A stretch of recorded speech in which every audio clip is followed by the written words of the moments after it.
coucou. Alors aujourd'hui on est mardi et j'ai avancé dans l'enfant qui voulait disparaître. Il me reste ça. J'ai pas beaucoup lu ce week-end parce que j'ai fait beaucoup de montage et que mon temps libre n'étant pas extensible, je peux pas tout faire. Donc j'étais plutôt sur du montage ce week-end. J'avais pas mal de trucs à faire. Et donc voilà. Donc j'ai encore 150 pages à lire à peu près. Il faut que je le ramène demain. Donc je vais le lire là. Ce soir normalement je fais une lecture commune avec Plop de la chaîne YouTube du même nom. Voilà. Et puis on va lire le tome 3 de Blackwater que j'ai hâte de lire. Je sais que ça va être dans un tout autre style. Parce que là on est quand même sur un sujet qui est lourd, qui est dur. Qu'on lit pas à la légère. C'est pas un page turner. Voilà, ça se lit, ça se réfléchit. Pas mal. Même si ça se lit très bien, mais voilà. Donc ça va me faire une petite pause plus légère, parce que même si les sujets dans Blackwater sont pas hyper joyeux, ça reste de la fiction, et ça reste de la fiction, quoi, tout simplement. Donc c'est quand même un petit peu plus léger, malgré tout. J'ai avancé dans L'Enfant de poussière. J'ai retenu le titre du livre, mais toujours pas de l'auteur. Donc je vous remettrai l'image là, puisque je le lis sur Nextory. J'ai bien avancé et c'est plutôt pas mal. Franchement, je l'ai pris vraiment, mais vraiment par hasard. Et ça me plaît bien. Et bien voilà, j'ai pas grand chose de plus à ajouter parce que j'ai pas beaucoup lu. Et puis, enfin, j'ai avancé, mais je préfère faire tout d'un coup plutôt que éparpiller des petits bouts. Parce qu'après, moi, je m'en sors pas. Surtout qu'il y a quand même pas mal de trucs à dire. J'aimerais quand même bien le ramener parce que je sais plus combien de temps je peux le garder, mais ça doit être 10 jours les nouveaux livres, je crois. Je sais plus.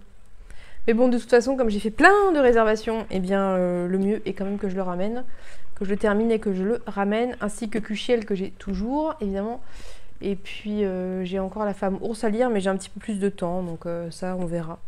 Je vais déjà me lire Blackwater, ça va me faire du bien. Et ensuite, j'attaquerai quelque chose d'autre, et je ne sais pas quoi.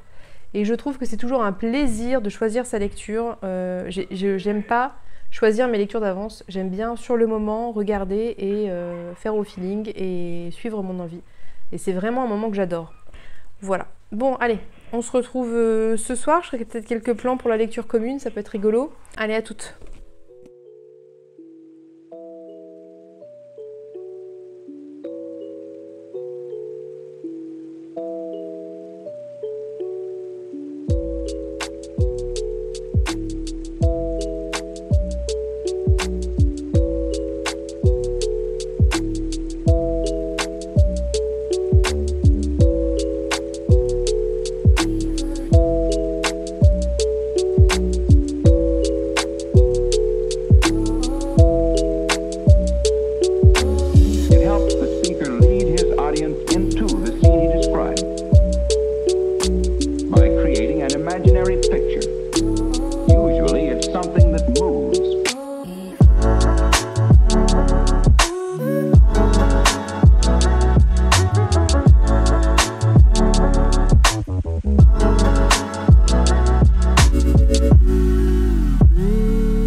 Mardi soir, il doit être pas loin de minuit, je pense. Et donc avec Pénélope de la chaîne YouTube Plop, on a lu ensemble 108 pages. Voilà. Donc on est quasiment à la moitié, je pense. Je vous en reparlerai évidemment parce que j'ai besoin d'avoir lu l'intégralité pour en parler, mais si je dois donner un tout petit avis général, franchement, les personnages, c'est de mieux en mieux. Enfin, c'est de mieux en mieux. À mon sens et à mon goût, je les trouve de plus en plus intéressants, de plus en plus fouillés. Ça a de plus en plus de sens pour moi. L'histoire est assez incroyable. Je suis assez fan. Je me lasse pas de la couverture. J'aime beaucoup les teintes. Alors c'est une lecture très très halloweenesque. Là, concrètement, on est vraiment pour celles et ceux qui aiment rendre leur lecture adaptée à la saison, bah, là c'est parfait quoi. On est vraiment dans ce genre d'ambiance. Voilà, c'est trop bien de faire une lecture commune en direct, enfin en temps réel et en petit comité parce que du coup on peut vachement échanger et discuter, c'est trop chouette. Je suis trop contente et demain on va finir parce que ça se lit quand même assez vite. Hein. Si je suis pas interrompue toutes les 3 minutes, mais a priori demain soir on va finir. Et c'est trop cool et je pense que, enfin si Pénélope est d'accord, on se refera une autre lecture commune plus tard parce que c'est super sympa. Voilà. Je vous remonte cette beauté quand même. Aïe. Bon, du coup j'ai terminé. Il y a une petite accélération sur la fin, donc ça se lit plus vite sur la fin finalement. Je vous en reparlerai parce qu'il faut un peu le digérer. C'est pas une lecture facile. En tout cas, si on est un petit peu sensible au racisme et au traitement des minorités dans les pays occidentaux. Voilà. Et notamment de la condition des Noirs, en l'occurrence aux États-Unis, qui est quand même pas un exemple des plus joyeux. Mais ouais, faut le digérer quand même. Hein. Bref, je vous en reparlerai. Je vais le ramener demain. Allez, on se retrouve demain. Enfin, demain non, du coup, dans quelques heures, puisqu'il est minuit et demi, je pense. Peut-être même plus tard d'ailleurs. Bref, j'ai pas regardé l'heure. Et puis, à demain.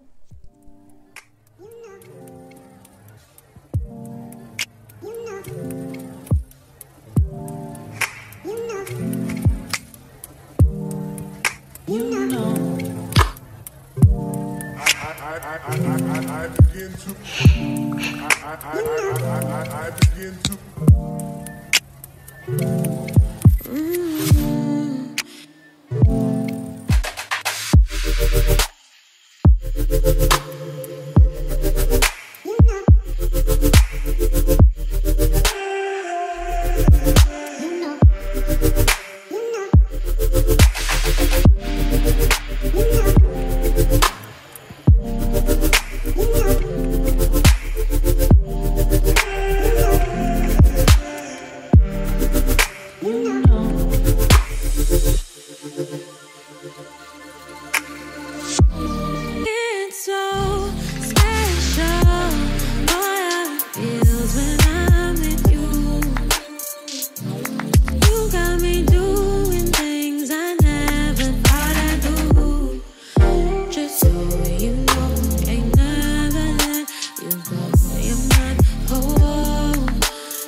aujourd'hui c'est mercredi, je suis allée à la médiathèque, j'ai dû vous mettre je pense des images avant ça et j'ai emprunté 2 livres que je vais vous montrer. Donc j'ai d'abord emprunté Le Spectateur de Théo Grosjean qui est un illustrateur que je suis sur Instagram depuis un petit bout de temps et que j'aime beaucoup et je sais pas pourquoi.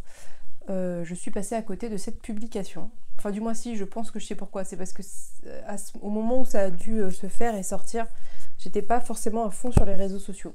Donc Théo Grosjean, moi j'aime beaucoup son travail. J'avais acheté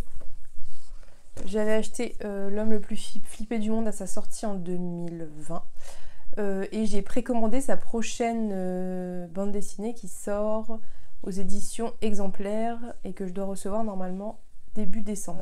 C'est un beau bébé quand même, mais bon ça reste du graphique donc ça se lit quand même relativement vite.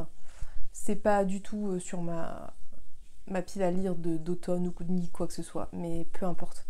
Du coup, je vais lire là cette semaine et je vous en reparlerai. Et j'ai emprunté un deuxième livre que j'avais réservé, qui est Le sang de la cité capitale du Sud, tome 1.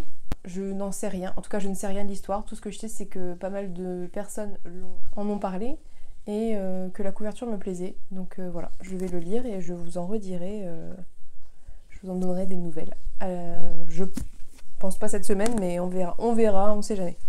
Voilà, donc j'ai terminé hier soir, je vous l'ai dit, L'enfant qui voulait disparaître, qui était une lecture plus longue que ce que je pensais, parce que c'était une lecture assez difficile avec des sujets assez lourds, et que même le style d'écriture a fait que, eh bien, c'était plus long que ce que je pensais. Du coup, je vous en reparlerai, mais là, je n'ai pas trop le temps.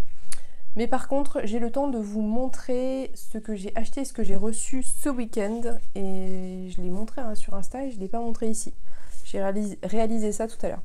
Donc, j'ai commandé et reçu les 3 derniers tomes de Blackwater, à savoir, dans l'ordre, La guerre,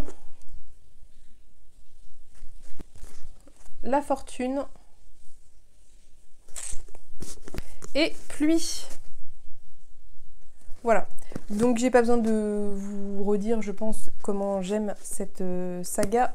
J'ai l'impression qu'ils sont de plus en plus difficiles à trouver, donc j'ai préféré les acheter tout de suite et puis les avoir, puisque de toute façon je veux les avoir. Et du coup, comme j'ai commandé ces 3 tomes là d'occasion et que les frais de port étaient gratuits à un certain montant, plutôt que payer des frais de port, ce qui m'embête, j'ai préféré prendre un autre livre dont j'ai évidemment aussi entendu parler, qui est Circé de Madeline Miller, qui est très très beau, donc qui va traiter de mythologie pour le coup. Je sais pas trop si c'est très comment dire, j'allais dire romancé, mais de toute façon la mythologie, si c'est très proche du mythe ou pas du tout, je n'en sais pas beaucoup plus. Je sais juste que je l'ai vu passer il y a un certain temps déjà et que j'en avais eu que des... Enfin, j'en avais vu et entendu que des bons retours. Et puis voilà, je me suis dit que c'était l'occasion, quitte à avoir 5 € de frais de port, et ben acheter un bouquin. Et donc du coup, aujourd'hui, comme je n'avais plus rien à lire, j'ai attaqué Le Bal des Folles, je vous ai montré. Et il me reste une 40aine de pages. Ça se lit vraiment super vite. Ça se lit très bien. Le sujet n'est pas léger, mais c'est l'écriture est tellement fluide et tellement bien faite, je trouve, que ça se lit quand même très vite. D'autant plus que j'avais vu le film, c'est un film je crois, réalisé par Mélanie Laurent. Et que du coup, d'une part, je peux vous dire de souvenir, je l'ai vu il y a un bout de temps. Il est fidèle au roman, et d'autre part, du coup, j'ai quand même déjà les éléments qui étaient déjà en tête. Donc c'était pas trop dur de me replonger dedans, même si je l'ai vu il y a quelques temps. Voilà, je vous en reparlerai aussi plus tard parce que pareil, j'ai pas le temps là. Désolée, on change d'angle parce que la lumière est pas... C'est très blafard, très automnal. Donc, je voulais juste vous dire que je reviendrai demain. Je vous ferai un point sur L'enfant qui voulait disparaître et sur Le Bal des Folles que j'aurai sûrement terminé. Peut-être même sur Blackwater que j'aurai très sûrement terminé aussi. Voilà, donc c'est tout ce que j'avais à vous dire pour ça. Très bonne lecture, on en reparle demain. Donc, sur ce, je vous laisse pour ce soir parce que c'est encore une fois, je filme à l'heure où je devrais être en train de gérer 1000 choses parce qu'on va rentrer dans l'heure du tunnel du soir. J'ai mon grand cas à la douche, donc j'en profite, j'ai 3 minutes. Donc là, je vais vous laisser et puis on se retrouve demain pour un point lecture. À demain.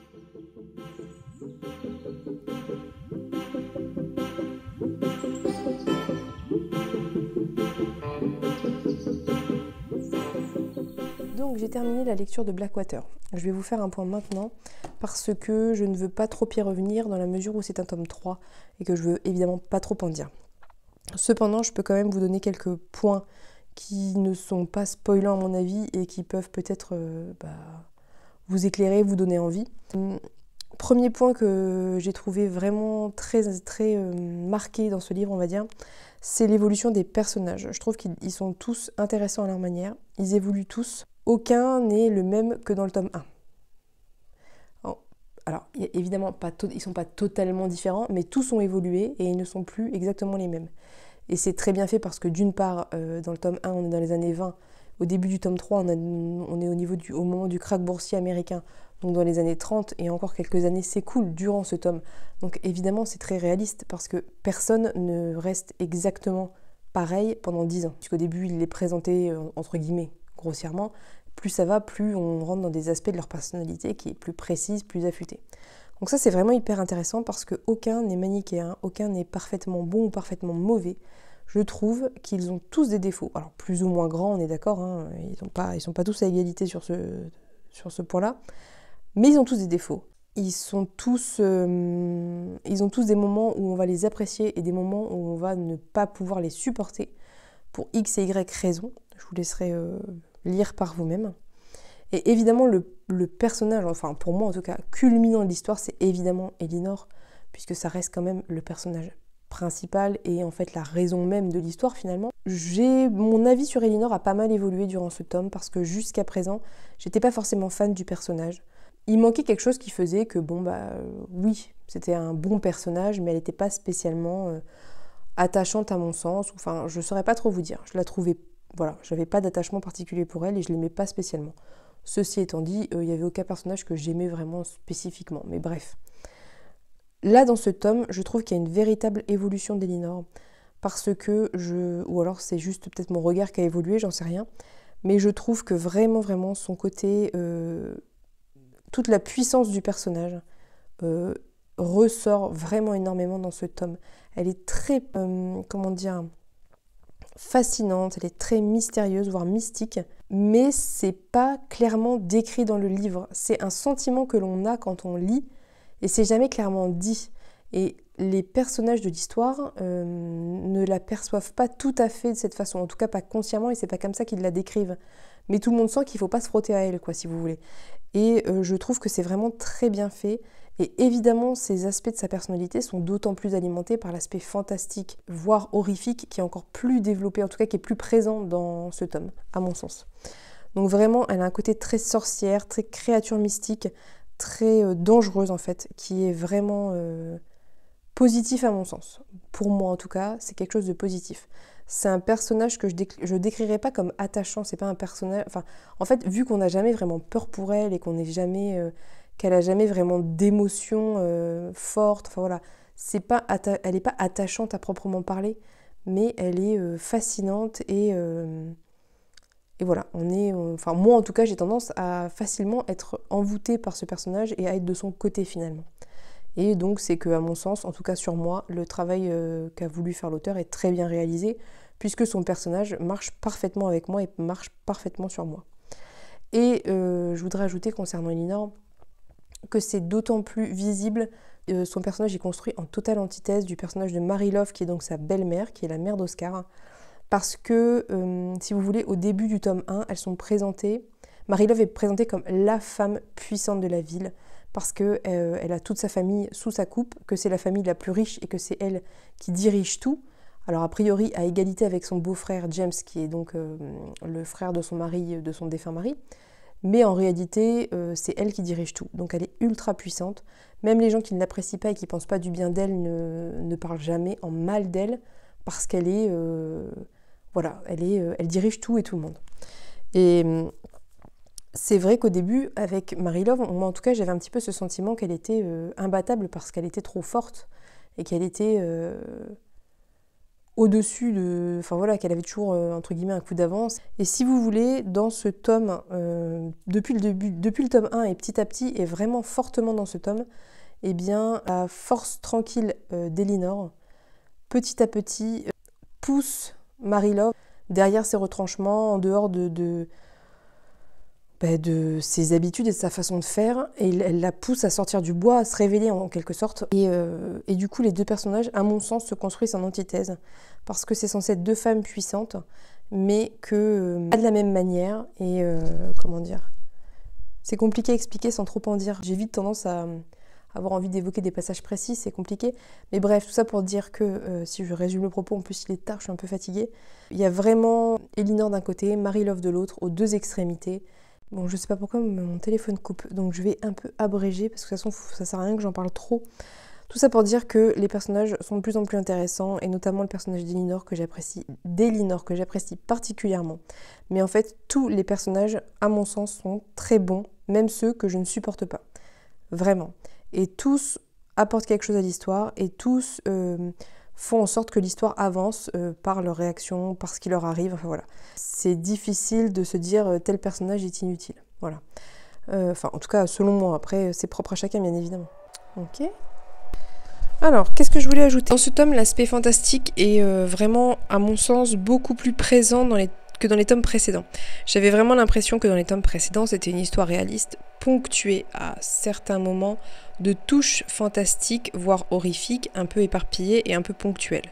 Là, une grosse tension monte, et c'est vraiment créé par le contraste entre le réalisme, le contexte géopolitique, le contexte économique, le contexte social, le contexte géographique, enfin voilà, et justement cette part de fantastique, cette part d'horrifique, qui en fait est d'autant mieux fait qu'elle est là sans être décrite et réellement donnée.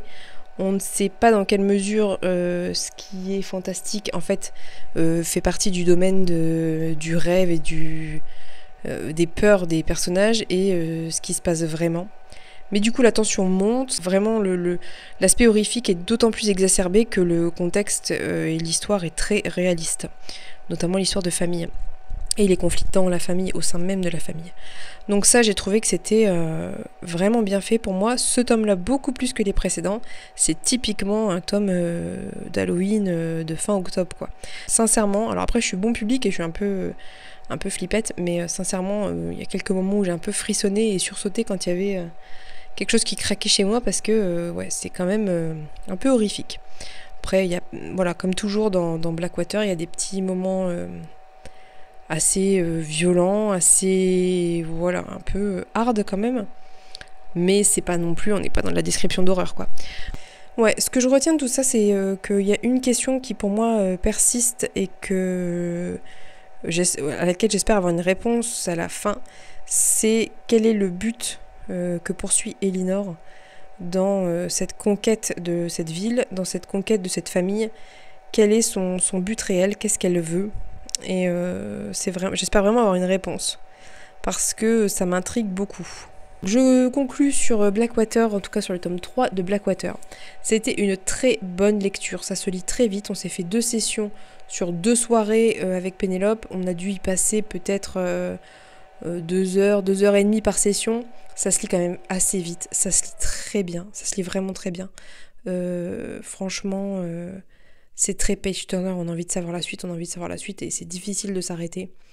Et pour autant, c'est très bien écrit, c'est vraiment une bonne plume. Alors peut-être que le traducteur est très bon aussi, c'est possible, mais franchement, on est sur une bonne plume, et moi je suis très bien dans ce livre. J'y retourne avec plaisir, je suis bien dedans.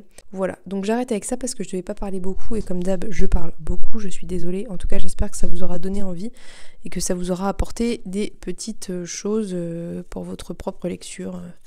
Parce que c'est un petit peu ça le but de parler d'un livre, c'est aussi peut-être que la personne qui a lu pointe du doigt des choses qui vont permettre que le lecteur, enfin la personne qui lira ensuite, ait déjà un œil un peu critique et puisse peut-être apercevoir des choses. Enfin voilà, vous voyez ce que je veux dire. En tout cas, du coup, après lecture, la couverture prend tout son sens comme d'habitude. Et ça, c'est assez génial. Voilà. C'est tout pour Blackwater. Alors, sinon, j'ai terminé. Hop, le bal des folles que j'ai attaqué cet après-midi. Pareil, c'est très court, ça se lit très bien.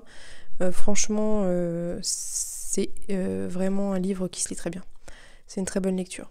Je ne vais pas en parler maintenant parce que je suis fatiguée, que j'aimerais mettre par écrit ce que j'en ai pensé, parce que je tiens un petit cahier de lecture, et mettre mes idées au clair pour éviter de trop bégayer, bafouiller, et que ça dure plus de temps que nécessaire. Et je vais essayer d'être assez concise, parce que je pense que c'est quand même un livre assez connu, qu'on a quand même pas mal vu passer, et puis il est assez accessible, donc voilà, je vais essayer de pas trop m'éteindre. Voilà, je vous laisse pour ce soir. Je vais peut-être me choisir une lecture dès maintenant, même si je ne la lirai sûrement pas ce soir, vu qu'il doit être pas loin de minuit. Et puis voilà, on se retrouve demain. Bonne nuit. Coucou, alors aujourd'hui on est jeudi et je reviens parce que j'ai un petit peu de temps pour vous parler de l'enfant qui voulait disparaître et peut-être le bal des folles, mais là ça serait optimiste. Donc l'enfant qui voulait disparaître, je vais vous faire un petit résumé parce que je ne pense pas l'avoir fait. Et puis de toute façon si je l'ai fait c'est il y a longtemps, donc je vais vous résumer ça et puis je vais vous donner mon avis. Donc, concernant le résumé, l'enfant qui voulait disparaître, ce sont deux histoires en parallèle qui se vivent en parallèle l'une de l'autre. La première histoire qu'on croise, c'est celle de notre narrateur qui est également un auteur qui vient de rencontrer un grand succès à la publication de son premier livre, je crois, et qui est en tournée de promotion à travers les États-Unis, où il doit vendre son livre concrètement, dédicacer et vendre son livre. Et la deuxième histoire, c'est celle d'un jeune garçon d'une dizaine d'années noir que les autres surnomment Charbon à cause de sa couleur de peau. Donc on suit ces deux histoires en parallèle et l'événement marquant qui va lancer, on va dire, la suite des événements et de l'histoire, c'est lorsque notre narrateur, auteur est au restaurant de l'hôtel, il y a un petit garçon noir qui lui apparaît et qui commence à lui parler. Et en fait, ce petit garçon, dans différentes villes et à différents moments de sa tournée, va réapparaître et parler et accompagner notre narrateur.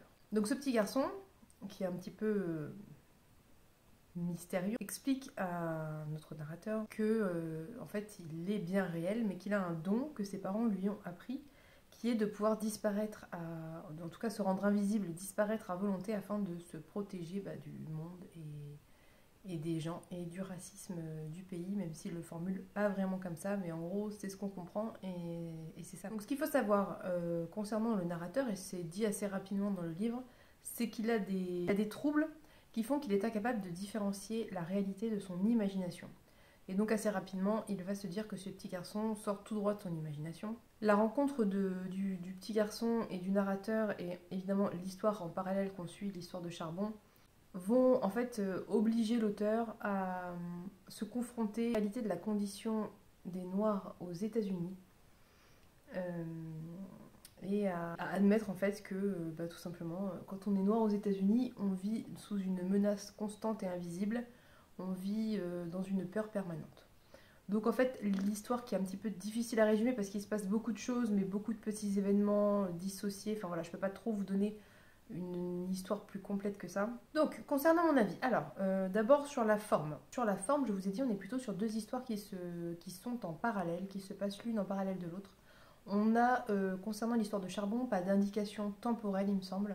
Donc on ne sait pas trop quand c'est, on sait que c'est plutôt dans les États du Sud, mais on n'a pas trop d'indications de ce côté. Ce que j'ai trouvé intéressant, en tout cas, avec ces deux histoires en parallèle, c'est qu'on est sur deux tonalités extrêmement différentes. Tout ce qui va concerner les chapitres, en tout cas au début du narrateur, sont très drôles et cyniques, voire burlesques, voire vaudevillesques au début. Et tout ce qui va concerner Charbon est vraiment dramatique, voire tragique. Et on assiste en fait à son quotidien d'enfant noir et tout ce qui peut lui arriver comme racisme dit ordinaire en fait. Donc au début, alors par la suite ça évolue, mais au début c'est vrai que c'est assez déstabilisant. Cet écart de ton, on dirait presque que c'est deux personnes différentes qui ont écrit les chapitres concernant l'un ou l'autre personnage. J'ai eu la sensation qu'il y avait trois parties principales à l'ensemble du roman. La première, comme je vous ai dit, qui est très... on est vraiment sur deux histoires distinctes avec deux tonalités très différentes. Ensuite, on a une deuxième partie à un moment donné qui s'enclenche, je ne saurais plus vous dire exactement quand. Mais il y a une deuxième partie qui commence où on va être dans quelque chose de très confus, de très... d'assez confus, d'assez brumeux. En fait, le lecteur ne sait pas distinguer ce qui est réel de ce qui ne l'est pas. Mais évidemment, ça fait écho au narrateur qui lui-même ne sait pas distinguer ce qui est réel de ce qui ne l'est pas. Donc ça donne des passages vraiment assez étranges, très déstabilisants. Et donc durant cette partie assez confuse, en fait, on est dans le travail interne du narrateur-auteur concernant tout ce que j'ai dit avant. Et surtout, on est sur un narrateur-auteur qui petit à petit sort du rôle, en tout cas à chaque étape de sa tournée, sort de son rôle d'auteur professionnel, comme il dit, pour commencer à se rendre compte de ces choses, à réfléchir à ces choses. Enfin, il se passe quelque chose dans l'esprit de l'auteur à ce moment-là. La troisième partie, on va avoir à nouveau une accélération dans le rythme de lecture parce qu'on est sur un moment où le narrateur va commencer à avoir l'esprit qui s'éveille. Et c'est un moment où on a presque l'impression que la réalité et les pensées de l'auteur se remettent dans le même axe et on revient à quelque chose qui va être beaucoup plus proche de la réalité et ça devient beaucoup plus clair et beaucoup moins confus. Bref, donc ça c'était plutôt pour la forme. Mon avis général, c'est que c'est quand même une lecture qui est difficile, dans la mesure où, en plus, en n'étant pas concernée, j'ai trouvé ça très dur à lire, très dur dans le sens où c'est émotionnellement difficile. C'est franchement violent, mais en fait c'est de la violence quotidienne, réelle, vécue par plein de gens. Et j'ai trouvé ça d'autant plus dur de me dire que moi, si ça me fait ça, rien qu'en le lisant, j'imagine même pas vivre constamment dans tout ça, quoi. On est quand même sur un récit qui est un peu laborieux par moments. C'est pas une lecture tout le temps fluide, mais en même temps, ça a du sens puisque ça fait écho à l'intériorité du narrateur-auteur. Il n'y a plus de barrière pour lui entre les deux, et il se rend compte parfois bien trop tard ou à retardement que tel moment c'était un moment qui sortait de son esprit, etc. Donc c'est vrai que c'est assez confus, c'est pas évident à lire. Je vous dis, c'est plein de petits morceaux, de plein de petites choses. C'est comme un puzzle qui s'assemble. Tout l'humour qu'on trouvait au début du livre, peu à peu, va être remplacé par plein d'autres choses beaucoup moins positives, mais en fait on se rend compte surtout que cet humour du début, c'était une espèce de parade à ces émotions et ces sentiments qui sont beaucoup plus négatifs. Je ne vais pas trop vous en dire, mais je vous laisserai découvrir si ça vous intéresse. J'ai relevé deux thèmes principaux qui sont assez évidents, je pense qu'il y a plein d'autres choses que je n'ai pas vues. Mais avant de vous en parler, je veux juste faire un petit point. Je parle en tant que non concernée, bien évidemment, et surtout, je ne m'adresse pas à des concernés qui n'ont, je pense, pas besoin d'avoir mon avis sur un livre d'un homme noir écrit sur les noirs, et en plus, en l'occurrence, les noirs américains. Donc je m'adresse plutôt aux personnes qui sont non concernées comme moi et qui pourraient apprendre des choses, que ça soit d'un point de vue factuel comme d'un point de vue voilà, émotionnel, enfin intérieur. Donc je fais juste ce petit point parce que je n'ai rien à apprendre aux personnes concernées qui savent beaucoup mieux que moi ce que c'est que de vivre toutes ces choses qui sont évoquées dans ce roman. Le premier thème qu'on retrouve, ça va être évidemment le racisme et donc le racisme des Blancs envers les Noirs et l'exigence des Blancs que les Noirs soient des bons Noirs. Donc je vais développer. Au début du roman, il y a un petit passage où l'auteur découvre ou simule découvrir qu'il est lui-même noir. En fait, les gens essaient de lui parler constamment d'un garçon qui a été assassiné par un policier. Et à chaque fois, les scènes sont coupées, soit il y a quelqu'un qui interrompt, soit... Enfin, il se passe toujours quelque chose qui fait que c'est jamais vraiment évoqué. Et à un moment donné, quelqu'un dit à l'auteur-narrateur, bah, tu te sens pas concerné puisque bah, ça te concerne, quoi. Et l'auteur-narrateur dit, bah, je vois pas de quoi tu parles. Bah, enfin, t'es noir. Et en fait, il y a une scène où il regarde ses mains, etc. Il dit, ah mais oui, c'est vrai, je suis noir. Bon, alors, on est d'accord, c'est une scène qui est extrêmement ironique.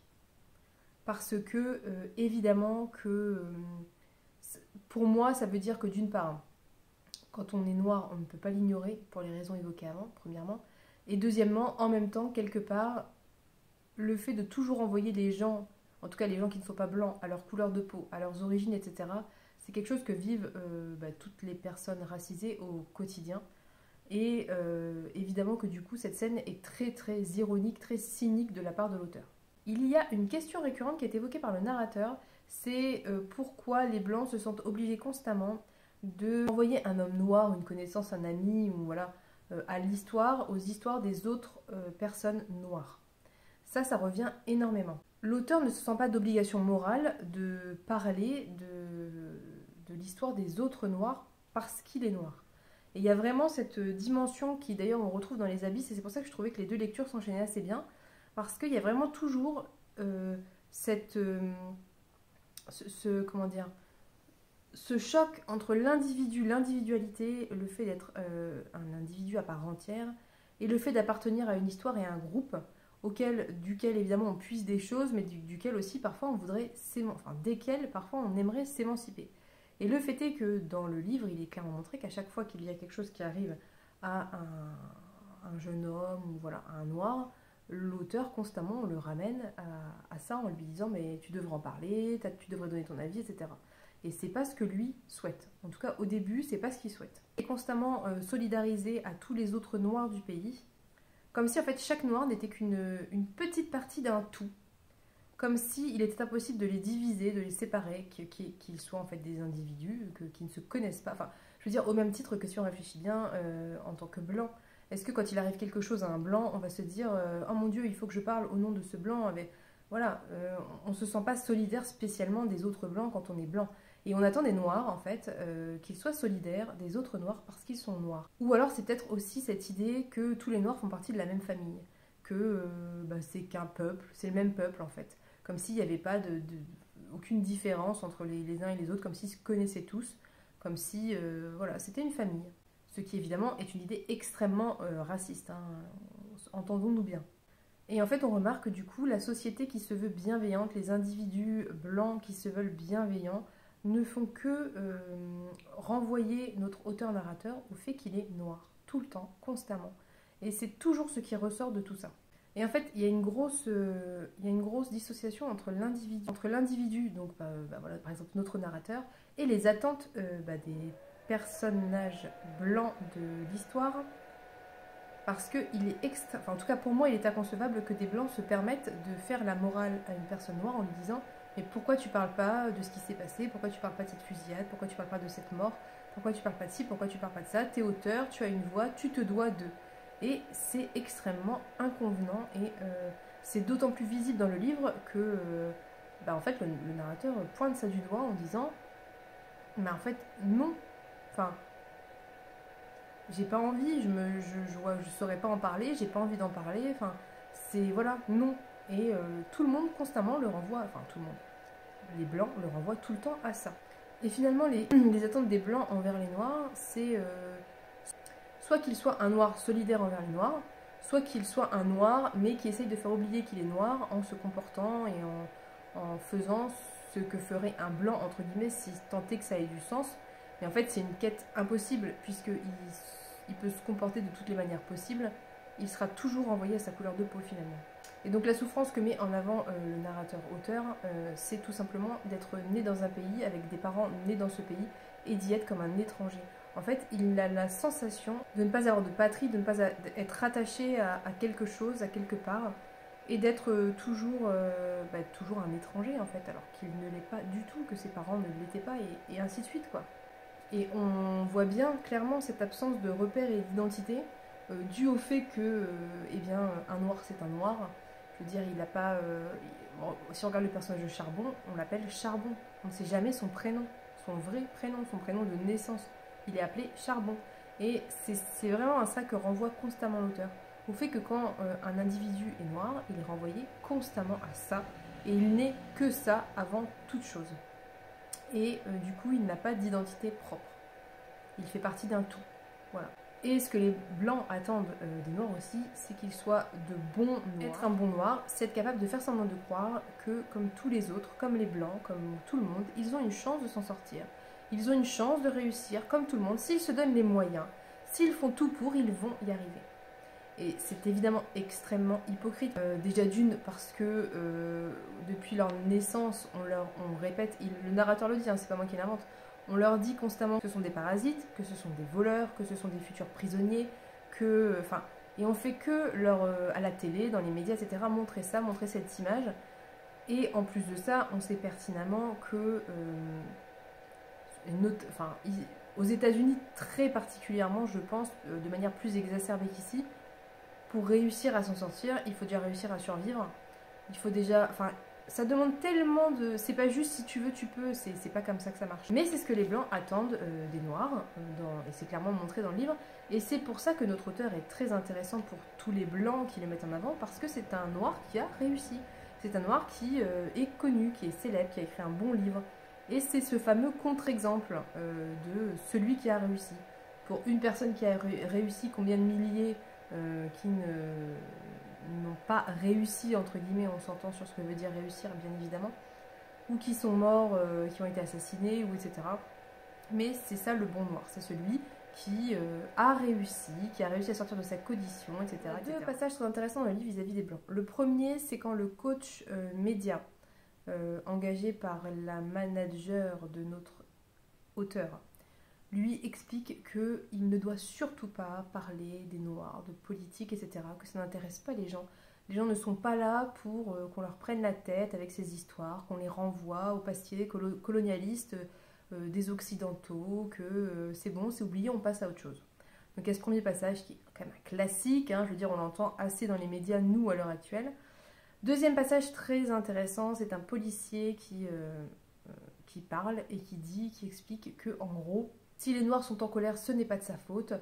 Si lui a peur des Noirs, c'est parce que les Noirs sont en colère. Que lui n'y peut rien si les Blancs, il y a X années, étaient des esclavagistes. Que lui-même n'en est pas un. Que ses parents n'en étaient pas, etc. Bref, il développe tout un propos en disant, en gros, c'est pas de ma faute. C'est pas ma faute à moi. Je vous laisse découvrir le contexte et qui est cette personne. Mais bref, c'est pas ma faute, j'y peux rien. Le passé, c'est le passé. Enfin voilà. Je vous assure que ces propos lus dans le contexte et dans le livre sont d'autant plus choquants. D'une part, parce qu'au moment où le jeune garçon est assassiné, la manager va appeler l'auteur en lui disant ah bah faut que tu rencontres la mère de l'enfant, faut que tu parles avec elle. Voilà, en gros il y a du fric à se faire. Il lui dit mais je croyais que je devais pas. Ouais mais là c'est pas pareil, il y a du fric à se faire quoi. Voilà. Et les histoires des Noirs, bah, c'est toujours c'est triste, mais il y a du fric à se faire. Et voilà, bref, tout cet aspect raciste est vraiment choquant. Enfin, ça, c'est affreux, c'est terrible, c'est voilà. Bon, je n'ai pas besoin de mettre des mots là-dessus, je pense que c'est assez clair comme ça. Donc, évidemment, le racisme qui est prépondérant à toute l'histoire, hein, puisque c'est voilà, c'est même mis dans le résumé au dos du bouquin. Le deuxième thème qui est abordé et qui est évidemment très important, c'est le thème de la peur. Et c'est en fait une quête du narrateur à travers le livre, comprendre ce sentiment qu'il ressentait mais qu'il n'était pas capable, sur lequel il n'était pas capable de mettre des mots, qu'il ressentait lui, qu'il ressentait chez les adultes, chez ses parents par exemple, etc. Et en fait c'est la peur. L'auteur va découvrir que le fond de sa souffrance depuis toujours, c'est parce qu'il vit depuis toujours dans la peur. Parce qu'il a peur pour sa vie, parce qu'il a peur pour la vie de ceux qu'il aime, parce qu'il a peur de ne pas pouvoir protéger, enfin lui n'a pas d'enfant dans l'histoire, mais par exemple ses parents avaient peur de ne pas pouvoir le protéger quand il était enfant, parce que les parents ont peur de ne pas pouvoir sauver leur enfant d'un destin tragique et qu'ils voudraient tout faire pour que leur enfant s'en sorte, parce que cette peur qui n'est pas nommée auprès des enfants pour les épargner et qu'ils puissent quand même avoir un petit peu d'innocence, si c'est possible, hein, parce qu'ils se font quand même harceler à l'école, dans le bus et tout quoi. Mais bref, cette peur qui est sous-jacente et qui n'est pas nommée auprès des enfants, bah, ils la ressentent, ils la vivent et ils ne la nomment pas, ils ne peuvent, enfin en tout cas c'est le cas de notre auteur, de notre narrateur, il n'est pas capable, il ressent tout ça, mais il n'est pas capable de nommer ça comme de la peur. Et c'est le cas aussi du petit garçon qu'il rencontre et qui doit être invisible, c'est que il sait qu'il doit pouvoir se rendre invisible, mais il ne sait pas concrètement pourquoi en fait. Ce sentiment de peur de la mort, et également, et c'est ça qui est terrible, c'est la peur de vivre, la peur de sortir de chez soi, la peur de faire des choses, la peur de ne pas savoir réagir assez vite si un policier vous arrête, de ne pas réussir à être assez convaincant pour qu'il ne vous tire pas dessus, de ne pas lever les mains assez vite, de pas... Enfin voilà, notre narrateur et les personnages du roman vivent dans une espèce de peur perpétuelle parce qu'ils ne savent pas quand ça va leur tomber dessus.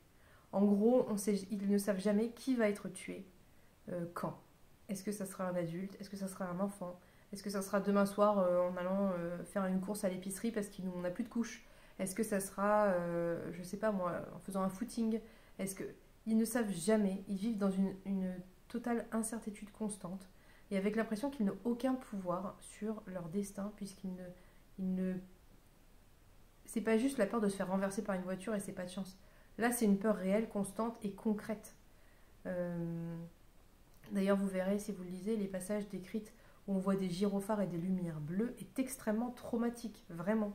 C'est parce que, voilà, ça évoque des choses forcément négatives, traumatiques et terribles pour les personnages. Et donc, forcément, lié à tout ça, c'est la peur de la police qui a le droit de disposer de leur vie comme ils l'entendent, sans avoir à s'en justifier. Tout ça pour vous dire qu'il y a ce sentiment d'impunité, que des hommes blancs armés sont dans la totale liberté d'assassiner des hommes noirs parce qu'ils sont noirs et qu'ils, au pire, et je crois qu'il y a un passage qui en parle, ils nous auront qu'à dire il s'est pas rendu. Il s'est pas rendu, ou il a fait un geste brusque, ou il allait sortir une arme, il avait une arme. Et voilà, et c'est tout. Voilà. Il y a une totale impunité des policiers, notamment. Et c'est ça qui fait, qui ajoute à ce sentiment de peur, puisque des policiers, on peut en croiser a priori partout et à n'importe quel moment. Je vais arrêter là parce que je pense que j'ai assez développé et j'ai peur d'être maladroite et de mal dire des choses et c'est vraiment pas mon intention. C'était très intéressant d'enchaîner l'enfant qui voulait disparaître après les abysses, parce que finalement, on parle des ancêtres, on parle de l'individualité et de la communauté et on retrouve ces mêmes thématiques concrètes, réelles et actuelles à travers la plume de Jason Mott. Je voulais vous parler du bal des folles de Victoria Mass, mais je pense que je devrais le faire plus tard parce que le fait est que là, il faut que je m'occupe de vider ma carte mémoire. Voilà, donc j'y reviens dès que possible. Voilà. Allez, à plus tard. Coucou, alors aujourd'hui c'est vendredi. Si vous me voyez porter ce pull, ça veut dire une seule chose. Il pleut chez moi donc il caille. C'est mon pull de... Voilà, j'ai besoin de chaleur. Bref, je vais vous laisser aujourd'hui parce que je pense poster le samedi matin plutôt. Ça m'arrange dans la mesure où ça me fait clôturer le vendredi et du coup je monte le vendredi et le samedi je peux faire ma vidéo pour les plantes plutôt, voilà. Donc de toute façon j'ai rien de plus à vous montrer puisque je suis en train de lire. Ouais, je suis en train de lire La femme ours. J'ai lu cette partie-là, il me reste ça. Ça se lit assez bien, mais vu tout ce que j'ai lu et tout ce dont j'ai parlé cette semaine, je pense que ça va déjà être assez long. Et du coup, j'en reparlerai la semaine prochaine. Je pense que je vais peut-être commencer le vlog à la fin de celui-ci du coup. Bref, voilà. Donc, je vous remercie d'avoir regardé cette vidéo. N'hésitez pas à à venir en commentaire pour parler des livres éventuellement. Ça peut être cool. Et à me rejoindre sur Instagram parce que c'est quand même plus facile pour parler. Voilà. Et puis, bien, on se dit du coup samedi prochain, je pense, pour une nouvelle vidéo. Bye bye!